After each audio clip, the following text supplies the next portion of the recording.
Mark సువార్త మొదటి అధ్యాయం. దేవుని కుమారుడైన యేసుక్రీస్తు సువార్త ప్రారంభము. ఇదిగో, నా దూతను నీకు ముందుగా పంపుచున్నాను. అతడు నీ మార్గము సిద్ధపరచును. ప్రభువు మార్గము సిద్ధపరచుడి, ఆయన త్రోవలు సరళము చేయుడని అరణ్యములో కేకవేయుచున్న ఒకని శబ్దము అని ప్రవక్తయైన యెషయా చేత వ్రాయబడినట్టు బాప్తిస్మమిచ్చు యోహాను అరణ్యములో ఉండి పాపక్షమాపణ నిమిత్తము మారుమనస్సు విషయమైన బాప్తిస్మము ప్రకటించుచూ వచ్చెను. అంతటా యూదయ దేశస్థులందరూ యెరూషలేము వారందరూ బయలుదేరి అతని యొద్దకు వచ్చి తమ పాపములను ఒప్పుకొనుచు యోర్దాను నదిలో అతని చేత బాప్తిస్మము పొందుచుండిరి.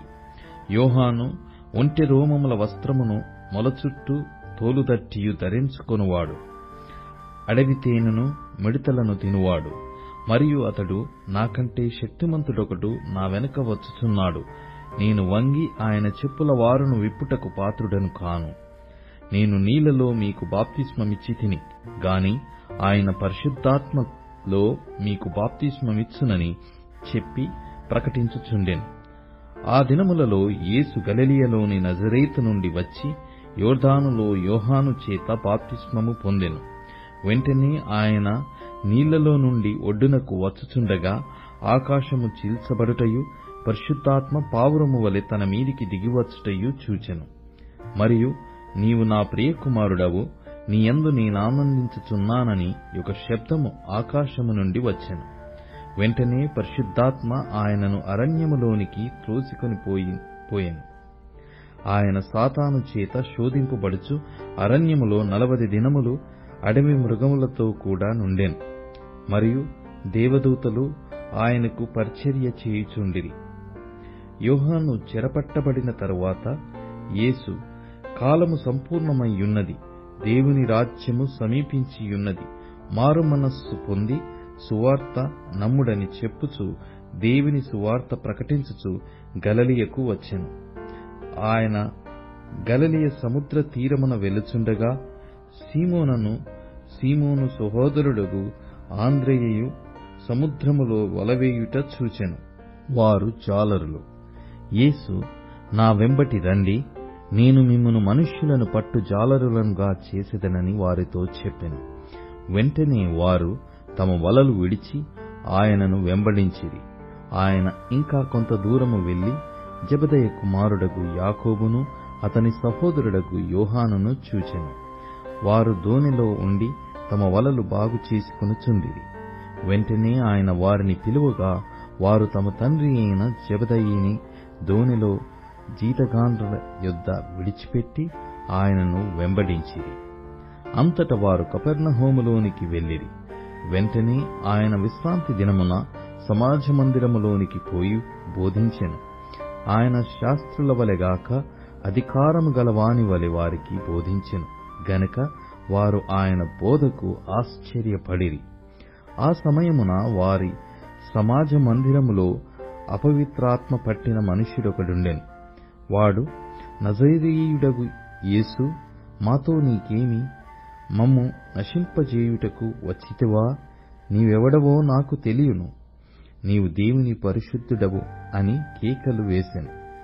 అందుకు యేసు, ఊరకుండుము, వానిని విడిచిపొమ్మని దానిని గద్దింపగా ఆ అపవిత్రాత్మ వానిని విలవిలలాడించి పెద్ద కేక వేసి వాని విడిచిపోయెను. అందరును విస్మయముంది, ఇదేమిటో, ఇది క్రొత్త బోధగా ఉన్నదే, ఈయన అధికారముతో అపవిత్రాత్మలకును ఆజ్ఞాపింపగా అవి ఆయనకు లోబడుచున్నవని ఒకనితో ఒకడు చెప్పుకొనిరి. వెంటనే ఆయనను గూర్చిన సమాచారము త్వరలో గలిలయ ప్రాంతములందంతటా వ్యాపించెను. వెంటనే వారు సమాజ మందిరములో నుండి వెళ్లి యాకోబుతోనూ యోహానుతోనూ సీమోను ఆంద్రెయ అనువారి ఇంట ప్రవేశించిరి. సీమోను అత్త జ్వరముతో పడియుండగా వెంటనే వారామెను గూర్చి ఆయనతో చెప్పిరి.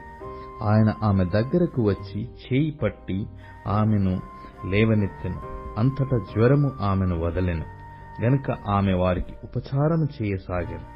సాయంకాలము ప్రొద్దుగుంకినప్పుడు జనులు సకల రోగులను దయ్యములు పట్టిన వారిని ఆయన యొద్దకు తీసుకుని వచ్చిరి. పట్టణమంతయు ఆ ఇంటి వాకిట కూడియుండెను. ఆయన నానావిధ రోగముల చేత పీడింపబడిన అనేకులను స్వస్థపరిచి అనేకమైన దయ్యములను వెళ్లగొట్టెను. అవి తన్ను ఎరిగియుండినందున ఆయన ఆ దయ్యములను మాటలాడనీయలేదు. ఆయన పెందలకడనే లేచి ఇంకనూ చాలా చీకటియుండగానే బయలుదేరి అరణ్య ప్రదేశమునకు వెళ్లి అక్కడ ప్రార్థన చేయుచుండెను. సీమోనును అతనితో కూడనున్న వారును ఆయనను వెదకుచూ వెళ్లి ఆయనను కనుగొని, అందరూ నిన్ను వెదుకుచున్నారని ఆయనతో చెప్పగా, ఆయన ఇతర సమీప గ్రామములలోనూ నేను ప్రకటించున్నట్లు వెళ్ళుదము రండి, ఇందు నిమిత్తమే గదా నేను బయలుదేరి వచ్చితినని వారితో చెప్పెను. ఆయన గలిలయయందంతటా వారి సమాజ మందిరములలో ప్రకటించుచు దయ్యములను వెళ్లగొట్టుచు నుండెను.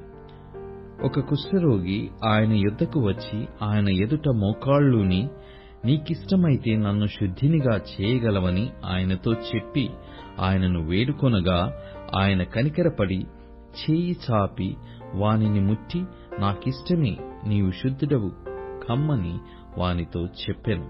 వెంటనే కుష్ఠరోగము వానిని విడిచెను గనుక వాడు శుద్ధుడాయెను.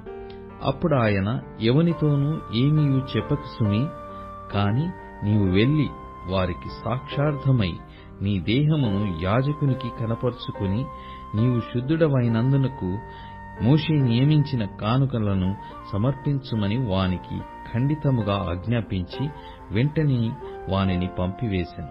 అయితే వాడు వెళ్లి దానిని గూర్చి విస్తారముగా ప్రకటించుటకును ఆ సంగతి ప్రచురము చేయుటకును ఆరంభించెను గనుక ఆయన ఇక పట్టణములలో బహిరంగముగా ప్రవేశింపలేక వెలుపల అరణ్య ప్రదేశములలో నుండెను. నలుదిక్కుల నుండి జనులు ఆయన యొద్దకు వచ్చుచుండిరి.